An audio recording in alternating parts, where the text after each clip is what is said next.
Loved by the nation,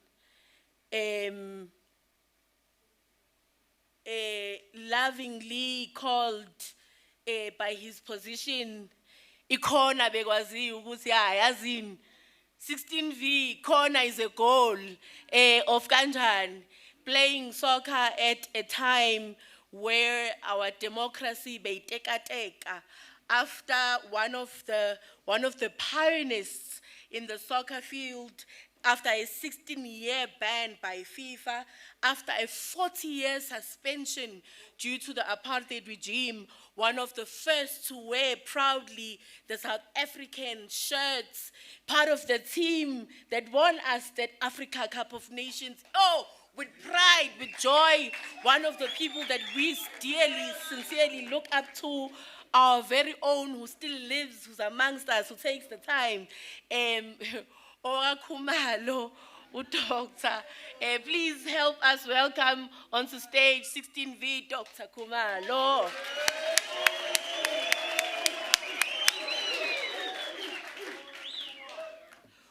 We want to if you're gonna please just pass microphones onto the floor, no, onto the stage. I mean, Isingis. So how we are going to do this part of the session is just to have, because these are the young people of South Africa. In this room, we have youth from all 9 provinces. Only Western Cape is streaming live, but otherwise the other provinces are actually here physically. These young people are leading youth development programs in their communities. You're gonna get a chance to engage with them. They just wanna get a page or two from your own respective journeys. We will just start with Dr. Khumalo, come through this way, and then we can do follow-up interactions. 16V, just so that we can get a bit of background from the horse's mouth. Kosbingelele, Kokeli, a few words to the young people, and maybe just to share a bit on your own personal journey. And specifically in this space, we want to hear a bit of your perspective of the impact that sports, soccer specifically, has played in molding you as a young person and shaping the person that you have become. And then we will take it from there. Over to you.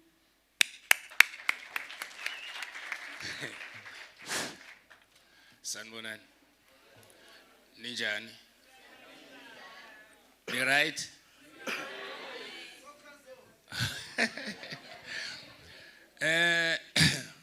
Firstly, thank you for the invite. I'm very much humbled. And I thought mhlawumbe sizoqala ngoZola because uZola sekajwayela ama-mic.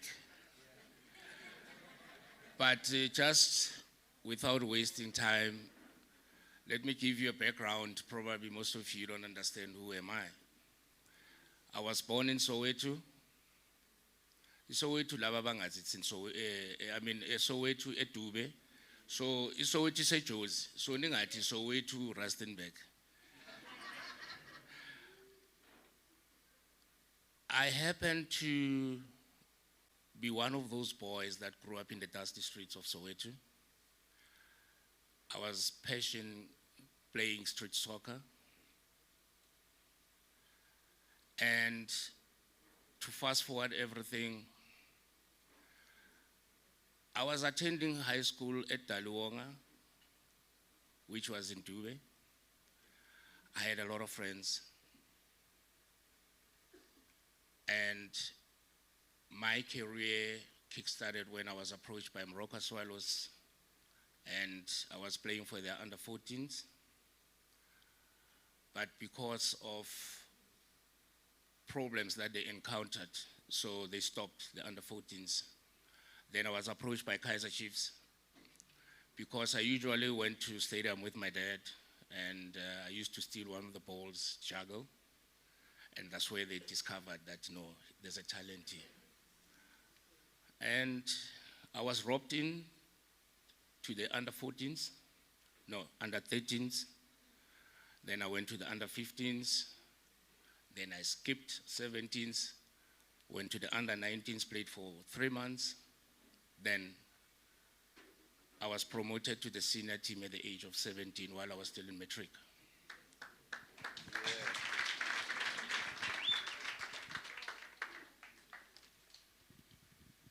Having said all that,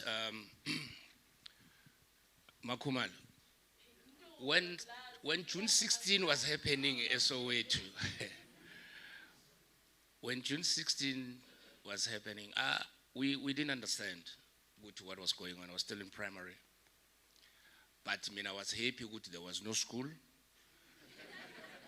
At least a chance I'm going to play soccer. So they were like, kill the poor, kill the farm. I'm like, killing the ball, man. So all what was happening, it was a nightmare for me. I didn't understand. But I saw each and everything that happened at Tubi. The uprising, we saw it. But then, here's a challenge. God gave me talent, and 2 giants, which is 2 teams that are big in South Africa, were fighting for my signature, which was Orlando Pirates and Kaizer Chiefs.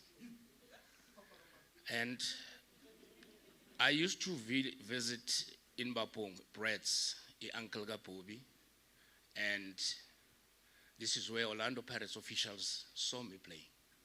But I was registered with the Kaizer Chiefs Academy.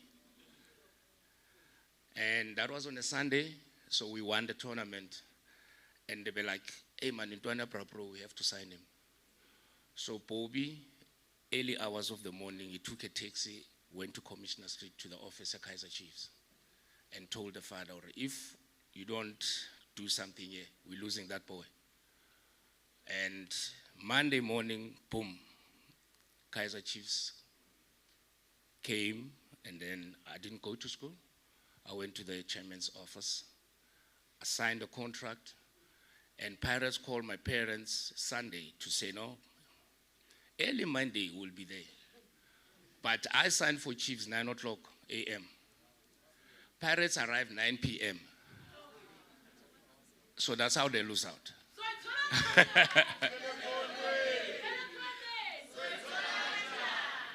So what I'm trying to say, it is not impossible, even you're coming from humble beginnings. It's about dedication, determination. And you might have the skill, but if you are not disciplined, forget it. And I was given an opportunity, but I was like you. I thought appearing on TV, having millions or thousands of rands in your bank, that's what will make me to become one of the best. But that was not the case. I was reprimanded by my parents while I was like last year at school. My salary then was 8,000. So being a tingela the entire school amakot. You understand? I could take all my friends to taverns without them paying. But there are 2 things that happened or transpired. I was told that I'm still under care of Khumalo and Ubab Khumalo. So Ugutu doctor outside doesn't apply inside. Okay? Secondly, they told the chairman that every month this is the account where they channel the money to. So I kept on asking for money if I want to go to the movies, if I want to go buy cold drink. I kept on asking for it. When I made a debut, it was against Orlando Pirates, the very same team that came late. I was 17, but I was scared. It was 90,000 people at Ellis Park. As young as I was, coming from humble beginnings, township, Ngifike hotel, I saw a buffet, I thought you can eat everything.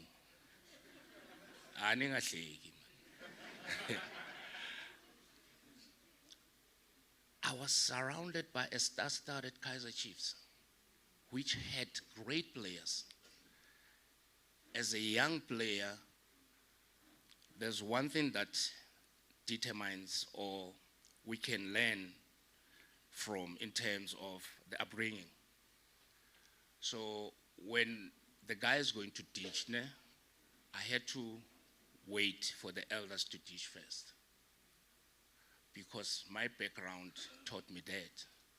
So you don't lose your sport because of your friends, because of what is in front of you, okay? As we were about to take on the field, Orlando Pirates were coming from the other side, which was the western side, we were in the eastern side, and I'm looking at them, I'm like, yo, nah, against Batubali, hi. So I wanted to go home. And the game was delayed for 10 minutes, and I said to Ace Nsoleng, I forgot something in the dressing room. You know what I was going to do, ne? Thank you very much. With those 90,000 supporters and thousands that are watching. But then Ace, he said it once, and that was it. God gave you the talent. This is the time for you to utilize it. Okay? Why is it that I can still remember what he said to me? It's because of my background. I respected each and every mother, father, irrespective of if they are my biological parents. But as long as I had to respect. Secondly, I was told that all my friends, I have to go and tell them that thank you very much, we're no longer friends, because they weren't professional players.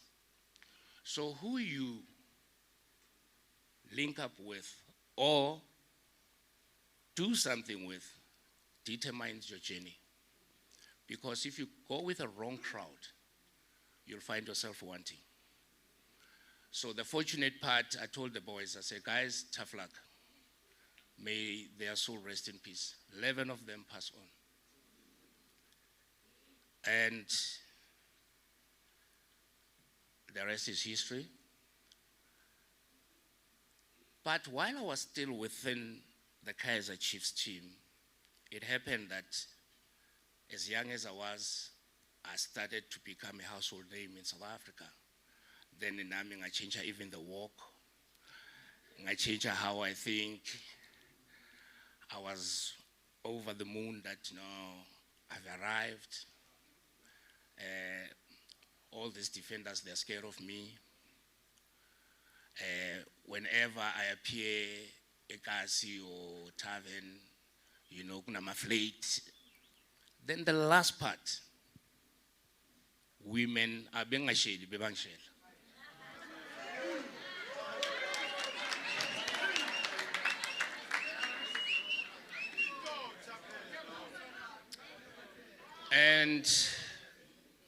And I thought, oh wow, no, Nimnandi. Okay? It happened, we played Amazulu in Durban, Zola. After the game, because there were no late flights flying back to Joburg, we'd slip over. And we stole one of the keys, the Kumbi, and we went to Mlazi. And the Kumbi was packed with girls. Our flight was 8:30 in the morning. Because we were a group the following day, we have to leave 2 hours prior departure. I only woke up when all the guys, including the head of delegation, they were inside the Kumbi with 16 girls sleeping down there.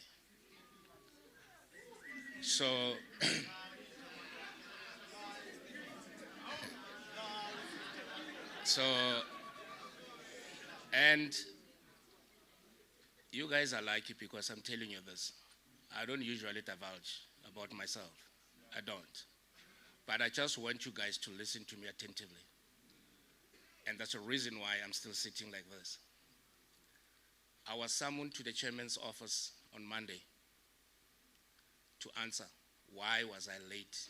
Because I even flew back to Joburg without even taking a shower because I was late and I was smelling alcohol.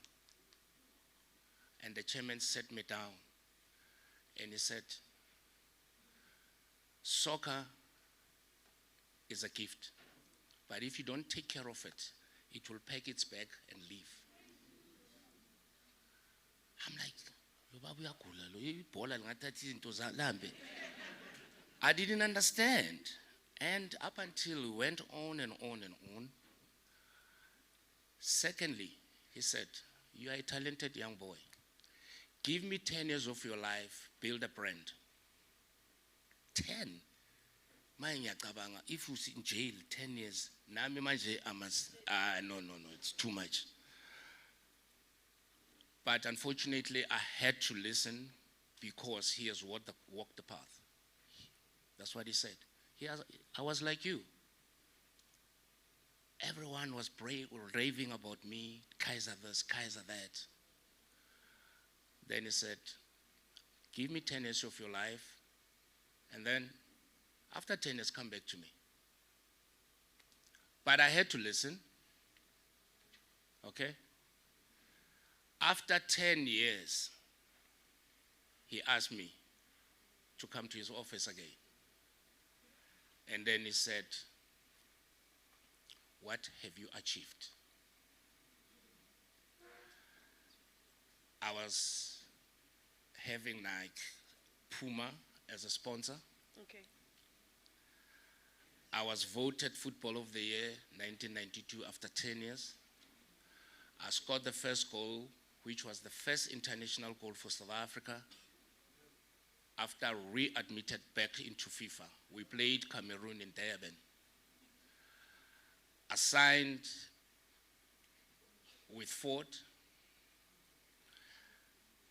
I had 3 to 4 more companies that I was ambassadors for. And the chairman said, that's not enough. That's only the beginning of the journey. I was like,